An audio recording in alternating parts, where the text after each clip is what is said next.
श्री स्वामी समर्थ. मी सुप्रिया आपल्या सर्वांचे माझ्या या मराठी यूट्यूब चॅनलवर अगदी मनापासून स्वागत करते.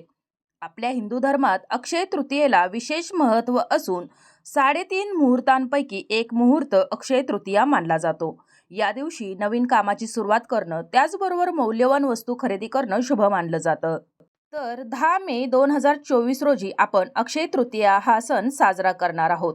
या दिवशी माता लक्ष्मी तसेच भगवान श्रीहरी विष्णू यांची देखील विधिवत पूजा केली जाते. माता लक्ष्मी आणि भगवान श्रीहरी विष्णू यांचा कृपा आशीर्वाद आपल्यावर आपल्या कुटुंबावर राहावा यासाठी या दिवशी अनेक उपाय अनेक सेवा देखील केल्या जातात. असाच एक साधा सोपा परंतु अत्यंत प्रभावी उपाय आज आपण या व्हिडिओमध्ये जाणून घेणार आहोत.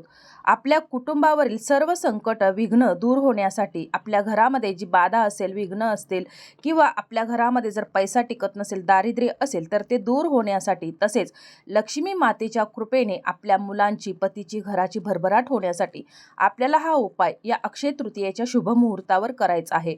अक्षय तृतीया येत आहे शुक्रवारी आणि शुक्रवार हा माता लक्ष्मीचा वार असल्यामुळे तुम्ही या दिवशी जर उपाय हा केला तर तुम्हाला याचा निश्चित फायदा होणार आहे. तर आता हा उपाय म्हणजेच आईनं आपल्या घरामध्ये 5 वस्तू जाळायच्या आहेत. आता या कोणत्या वस्तू जाळायच्या आहेत याविषयीची अगदी थोडक्यात पण महत्त्वाची माहिती जाणून घेण्याकरिता व्हिडिओ शेवटपर्यंत पहा, जेणेकरून संपूर्ण महत्त्वपूर्ण माहिती तुमच्यापर्यंत पोहोचेल. त्याचबरोबर चॅनलवर जे नवीन आहेत त्यांनी चॅनलला सबस्क्राईब करा, जेणेकरून आपले असेच येणारे नवनवीन माहितीमय आणि भक्तिमय व्हिडिओ तुमच्यापर्यंत पोहोचत राहतील. तसेच व्हिडिओ पाहत असताना व्हिडिओला लाईक करायला विसरू नका. 3.5 मुहूर्तांपैकी एक मुहूर्त असलेला अक्षय तृतीया हा सण या दिवशी माता लक्ष्मीची आपल्यावर आपल्या कुटुंबावर अखंड कृपा राहावी यासाठी अनेक उपाय सेवा केल्या जातात. त्याचबरोबर या दिवशी नवनवीन वस्तू खरेदी केल्या जातात. असं म्हणतात की या दिवशी कोणतीही वस्तू खरेदी केल्यास त्यामध्ये अधिकाधिक वाढ होत जाते. परंतु प्रत्येकालाच अशा प्रकारच्या वस्तू खरेदी करणं शक्य होत नाही. तर त्यांनी या दिवशी सोने चांदी खरेदी केले नाही तरी देखील चालेल, परंतु आपल्या घरामध्ये कुटुंबामध्ये जर काही उपाय काही सेवा केल्या तर त्याचं त्यांना निश्चित फळ प्राप्त होणार आहे. माता लक्ष्मीचा कृपा आशीर्वाद त्यांच्यावर त्यांच्या कुटुंबावर राहणार आहे. प्रत्येकाच्या घरामध्ये काही ना काही अडचणी, विघ्न, संकट, बाधा असतातच. मग कोणाच्या घरामध्ये कितीही कष्ट केले, कितीही मेहनत केली तरी पैसा टिकत नाही. आलेली लक्ष्मी कोणत्या ना कोणत्या मार्गाने घराबाहेर जात असते किंवा घरामध्ये असणारं सततचं आजारपण असेल, शिक्षणामध्ये, नोकरीमध्ये, व्यवसायामध्ये येणाऱ्या सततच्या अडचणी असतील, घरामध्ये पती पत्नीमध्ये होणारे वादविवाद असतील, कटकटी असतील, कलह असतील, यामुळे देखील आपल्या घरामध्ये पैसा टिकत नाही, घरामध्ये लक्ष्मी टिकत नाही. आलेली लक्ष्मी आपल्या दारातूनच परत जात असते आणि अशासाठीच आपण जर काही विशिष्ट तिथींना जर काही प्रभावी उपाय जर करत राहिलो तर आपल्याला त्याचा निश्चित फायदा होत असतो. म्हणूनच आपल्याला या अक्षय तृतीयेच्या दिवशी रात्री 3 सांजेच्या वेळेला हा उपाय करायचा आहे. आता हा उपाय आईनं करायचा आहे, कारण आईला आपल्या घराची चिंता असते, काळजी असते, आपल्या मुलांची, पतीची चिंता असते आणि म्हणूनच आईनं हा उपाय करायचा आहे. जर आईला काही कारणास्तव करणं जर शक्य होत नसेल तर मग घरातील इतर कोणत्याही मोठ्या व्यक्तीने हा उपाय केला तरी देखील चालेल. आता या अक्षय तृतीयेच्या दिवशी सकाळी आपल्या देवघरातील देवी देवतांची विधिवत पूजा करायची आहे. माता लक्ष्मी, भगवान श्री विष्णूंची पूजा करायची आहे. या दिवशी आपल्या पूर्वजांना प्रसन्न करून घेण्यासाठी देखील काही उपाय सेवा केल्या जातात. तर हे जे उपाय आहे, सेवा आहे, तर याविषयीची पण आपण यापूर्वीच्या व्हिडिओमध्ये अगदी थोडक्यात माहिती जाणून घेतलेली आहे. तुम्ही जर व्हिडिओ पाहिले नसतील तर व्हिडिओ नक्कीच पहा. त्याचबरोबर या दिवशी भगवान श्री विष्णूंची सेवा केली जाते. त्याचबरोबर पिंपळाच्या झाडाची देखील या दिवशी अवश्य पूजा केली जाते, कारण पिंपळाच्या झाडामध्ये भगवान श्री विष्णूंचा वास असतो. त्यामुळे या झाडाखाली मोहरीच्या तेलाचा दिवा अवश्य प्रज्वलित करायचा आहे. त्याचबरोबर या दिवशी सकाळी तुळशी मातेची देखील विशेष सेवा करायची आहे.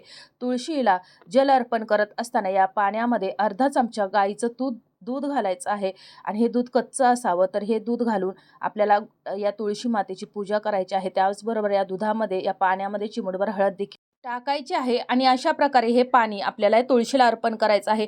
तुळशी माता ही माता लक्ष्मीचं स्वरूप असल्यामुळं आपल्याला या दिवशी पिंपळाच्या झाडाची आणि या तुळशी मातेची सेवा अवश्य करायची आहे. त्यानंतर आपल्याला दिवसभर भगवान श्री विष्णू, माता लक्ष्मीचं नामस्मरण करायचं आहे. अशा प्रकारे सेवा करायची आहे. जर जवळपास जर माता लक्ष्मीचं जर एखादं मंदिर असेल तर तिथं जाऊन देखील माता लक्ष्मीची अवश्य पूजा करू शकता. त्याचबरोबर तुम्हाला जर सोनं चांदी जरी खरेदी करणं शक्य होत नसेल तर एखादं नवीन नवीन वस्त्र तरी आपण या दिवशी अवश्य खरेदी करायचं आहे. सर्वांसाठी खरेदी करणं झालं नाही तरी घरातील कर्त्या पुरुषासाठी आपण या दिवशी एखादा नवीन वस्त्र हे अवश्य खरेदी करावं. तर आता आपण हा जो उपाय पाहत आहोत तर हा उपाय तिन्ही सांजेच्या वेळेला करायचा आहे. ज्या वेळेला माता लक्ष्मी आपल्या घरामध्ये आगमन करत असते आणि त्यावेळेलाच आपल्याला हा उपाय करायचा आहे. जर तुम्हाला काही कारणास्तव जर तिन्ही सांजेच्या वेळेला जर हा उपाय करणं शक्य झालं नाही तरी देखील रात्री 10 वाजण्याच्या अगोदर तुम्ही हा उपाय करायचा आहे. हा उपाय केल्यानं तुमच्या घरामध्ये लक्ष्मी मातेचा कृपाशीर्वाद राहणार आहे. लक्ष्मी मातेच्या कृपेनं तुमच्या घराची भरभराट होणार आहे. तर आता हा उपाय करण्यासाठी सर्वात प्रथम आईनं आपल्या तुळशी मातेजवळ एक मातीचा दिवा प्रज्वलित करायचा आहे. धातूच्या दिव्यापेक्षा मातीच्या दिव्याला विशेष महत्त्व असल्यामुळं तुम्ही जर विशिष्ट तिथींना जर तुळशी मातेजवळ किंवा आपल्या देवघरातील देवी देवतांजवळ आपण मातीचा दिवा जर प्रज्वलित केला तर त्याचं आपल्याला अधिकाधिक फळ प्राप्त होत असतं. जर तुमच्याकडे जर मातीचा दिवा नसेल तर तुम्ही मग कोणत्याही धातूचा करू शकता किंवा कणकेचा दिवा जरी प्रज्वलित केला तरी देखील चालेल. परंतु मातीचा किंवा कणकेचा दिवा या दिवशी तुम्ही अवश्य प्रज्वलित करायचा आहे. त्याचबरोबर तुमचा जो मुख्य प्रवेशद्वार आहे जिथून लक्ष्मी माता आपल्या घरामध्ये आगमन करत असते तर त्या ठिकाणी देखील आपल्याला अशाच प्रकारचे 2 दिवे कणकेचे किंवा मातीचे प्रज्वलित करायचे आहेत. नसतील तरच तुम्हाला धातूचे दिवे प्रज्वलित करायचे आहेत. त्यानंतर या दिव्यामध्ये तुम्हाला देशी गाईचं तूप घालायचं आहे, कलाव्याची वात घालायची आहे, चिमूटभर हळद घालायची आहे, पिवळी मोहरी चिमूटभर घालायची आहे, 2 अखंड लवंगा घालायच्या आहेत आणि 2 भीमसेनी कापराच्या वड्या घालायच्या आहेत आणि असे हे दिवे आपल्याला आपल्या तुळशीजवळ आणि आपल्या मुख्य प्रवेशद्वाराजवळ प्रज्वलित करायचे आहेत. तुळशी मातेची सेवा करायची आहे, हळदी कुंकू लावायचं आहे, अक्षदा व्हायच्या आहेत, फुलं व्हायची आहेत. तुळशी मातेला 11 प्रदक्षिणा घालायच्या आहेत. ओम नमो भगवते वासुदेवाय नमः या भगवान श्रीहरी विष्णूंच्या बीजमंत्राचा जप करायचा आहे. भगवान श्रीहरी विष्णू माता लक्ष्मीचे पती असल्यामुळं ज्या ठिकाणी भगवान श्रीहरी विष्णू तर त्या ठिकाणी माता लक्ष्मीचा वास हा नेहमी असतो आणि त्यामुळं माता लक्ष्मीची सेवा करत असताना भगवान श्रीहरी विष्णू यांचं नामस्मरण हे अवश्य करायला हवं. आता त्यानंतर आपल्या घरात देवघरासमोर येऊन बसायचं आहे. देवघरातील देवी देवतांची भगवान श्रीहरी विष्णूंची पुन्हा एकदा पूजा करायची आहे. आता मी तुम्हाला ज्या 5 वस्तू सांगत आहे तर त्या 5 वस्तू एका प्लेटमध्ये घ्यायच्या आहेत. एक प्लेट घ्यायची आहे, त्यावर एक पेपर ठेवायचा आहे. या पेपरमध्ये तुम्हाला या 5 वस्तू ठेवायच्या आहेत. तर यापैकी पहिली जी सर्वात वस्तू आहे तर ती आहे खडे मीठ. मीठ हे आपल्याला समुद्रापासून मिळते आणि माता लक्ष्मी देखील समुद्रातूनच प्रकट झालेली आहे. त्यामुळं आपल्याला एक ओंजळभर खडे मीठ घ्यायचं आहे, ज्यालाच आपण जाडे मीठ असं म्हणत असतो. आणि हे जे मीठ आहे तर हे मीठ आपल्या घरामध्ये नेहमी ठेवायचं आहे. आपण ज्या वेळेला हे विशिष्ट तिथीनं काही उपाय सेवा करत असतो तर त्यावेळेला हे मीठ आपल्या घरी असणं आवश्यक आहे. त्यानंतर एक ओंजळभर आपल्याला पिवळी मोहरी घ्यायची आहे. ही देखील आपल्या घरामध्ये नेहमी असणं आवश्यक आहे. जर तुमच्याकडे पिवळी मोहरी नसेल तर तुम्ही काळी मोहरी घेऊ शकता. परंतु कोणताही उपाय करत असताना पिवळी मोहरी ही अत्यंत आवश्यक आहे. त्याचबरोबर पिवळा रंग हा भगवान श्रीहरी विष्णूंना अत्यंत प्रिय आहे. त्यानंतर आपल्याला तिसरी जी वस्तू घ्यायची आहे तर ती म्हणजे आपल्याला तमालपत्र घ्यायचे आहेत. आपल्याला तमालपत्राची 4 पानं घ्यायची आहेत. ही कुठेही तुटलेली, किडलेली, फाटलेली पानं नसावीत अशी तमालपत्राची 4 पानं घ्यायची आहेत. 4 लवंगा घ्यायच्या आहेत. लवंगा या अखंड असाव्यात, कुठेही तुटलेल्या नसाव्यात, किडलेल्या नसाव्यात. आपण जर कोणताही उपाय करत असताना अखंड जर वस्तू घेत असो तर आपल्याला माता लक्ष्मीचा अखंड आशीर्वाद प्राप्त होत असतो आणि अखंड आशीर्वाद प्राप्त करून घेण्यासाठीच आपल्याला वस्तू या घेत असताना अखंडच घ्यायच्या आहेत. कुठेही तुटलेल्या, खराब झालेल्या, किडलेल्या नसाव्यात अशा या आपल्याला वस्तू घ्यायच्या आहेत. 5वी जी वस्तू घ्यायची आहे तर ती म्हणजे भीमसेनी कापूर. आता हा भीमसेनी कापूर तुम्ही तुमच्या अंदाजाप्रमाणे जास्तीत जास्त घ्यायला हवा, ज्यामुळं आपल्या घरामध्ये या वस्तू जाळल्यामुळं याचा जास्तीत जास्त घरामध्ये धूर होईल आणि लक्ष्मी माता या भीमसेनी कापराच्या सुगंधानं आपल्या घराकडं आकर्षित होईल. त्यामुळं तुम्ही 5 ते 6 वड्या घेऊ शकता किंवा तुमच्या अंदाजाप्रमाणे तुम्हाला या वड्या घ्यायच्या आहेत. जरी या जाळत असताना जरी वड्या विजल्या तरी तुम्ही यामध्ये अधिकाधिक टाकू शकता. त्यानंतर या सर्व वस्तू घेऊन माता लक्ष्मीनं आपल्या देवी देवतांसमोर, भगवान श्री विष्णूंसमोर, कुलदेवतेसमोर बसायचं आहे.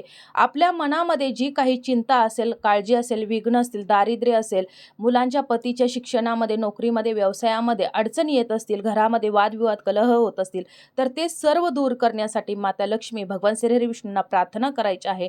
त्यानंतर या सर्व वस्तू हातामध्येच ठेवायच्या आहेत. प्लेट हातामध्ये धरायची आहे आणि 108 वेळा ओम नमो भगवते वासुदेवाय नमः या भगवान श्री विष्णूंच्या बीजमंत्राचा जप करायचा आहे.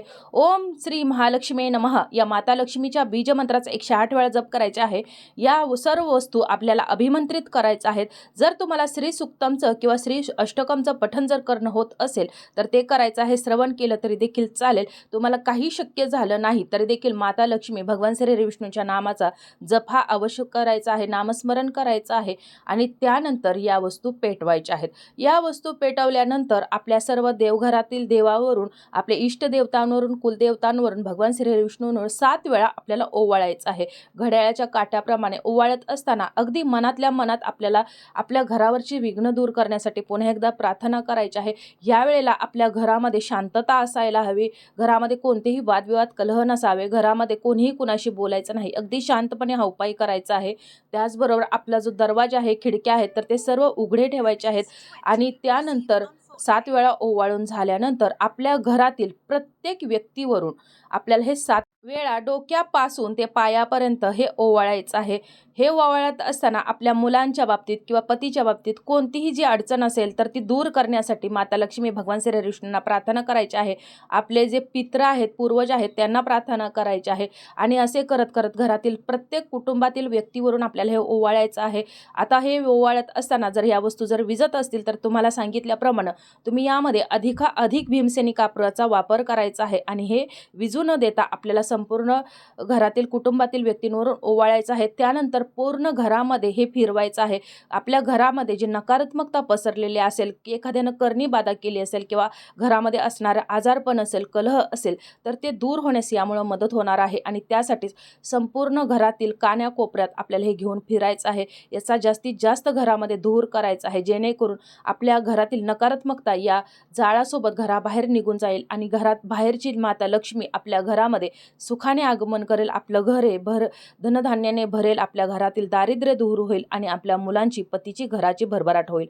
तर असा हा अगदी साधा सोपा परंतु अत्यंत प्रभावी उपाय तुम्हाला या अक्षय तृतीयेला अवश्य करायचा आहे. त्याचबरोबर हा उपाय आपल्याला अक्षय तृतीयेलाच करून चालणार नाही, तर येणाऱ्या विशिष्ट तिथी असतात म्हणजेच अमावस्या, पौर्णिमा, त्याचबरोबर संकष्टी चतुर्थी, एकादशी, त्याचबरोबर शनिवार अशा या दिवशी आपल्याला हा उपाय करणं आवश्यक आहे. आपल्या कुटुंबासाठी, कुटुंबाच्या भरभराटीसाठी आणि सुखसमृद्धीसाठी हा उपाय अवश्य करणं आहे.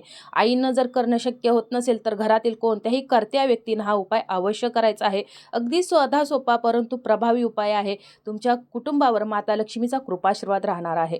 तर अशा प्रकारे आपल्याची ही माहिती, आजचा हा व्हिडिओ इथंच थांबवते. ही माहिती, हा व्हिडिओ तुम्हाला कसा वाटला कमेंट करून जरूर कळवा. माहिती जर आवडली असेल तर व्हिडिओला लाईक करा, चॅनलला सबस्क्राईब करा आणि हा व्हिडिओ जास्तीत जास्त शेअर करा. लवकरच भेटू अशाच एका नवीन माहितीमय आणि भक्तिमय व्हिडिओसोबत. तोपर्यंत धन्यवाद.